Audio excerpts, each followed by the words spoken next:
Hi అండి, అందరికీ నమస్కారం. ఇప్పుడు షణ్ముఖ సాయి వాళ్ళ నాన్నగారు ఇప్పులు సింహాచలం గారు మాట్లాడిన వీడియో అయితే నేను ఇందులో యాడ్ చేస్తున్నాను. ఒకసారి వాళ్ళ మాటల్లోనే మీరు ఒకసారి వినండి.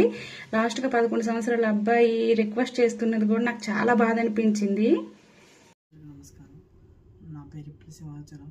మా అబ్బాయి పేరు షణ్ముఖ సాయి. మాది తిలారు గ్రామం, కొడమమ్మలి మండలం. మా అబ్బాయి పుట్టుకతో తలసేమి వ్యాధితో బాధపడుతున్నాడు. చెన్నై తీసుకుని వెళ్తే 40 లక్షలు ఖర్చు అవుతుందన్నారు. మా పెద్ద అబ్బాయి ఇదే తలసేమి వ్యాధితో మరణించడం జరిగింది. మా చిన్న అబ్బాయినైనా కాపాడుకోవాలనుకుంటున్నాము. దయగల దాతలు ఎవరైనా ముందుకు వస్తారని ఆశిస్తున్నాము.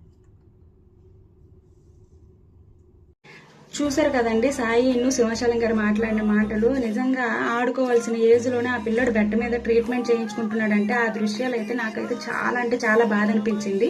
మీకు వీలైనంత సహాయం అనేది అయితే చెయ్యండి. డొనేషన్స్ ఇప్పటి వరకు అందించిన వాళ్ళందరికీ నా తరపున చాలా అంటే చాలా థ్యాంక్స్ అండి. ఇంకా మాకు సహాయం కావాలి. మీకు వీలైనంత తోచినంత సహాయం చేస్తారని మనస్ఫూర్తిగా కోరుకుంటాను. ఈ వీడియోని వైరల్ చేయండి.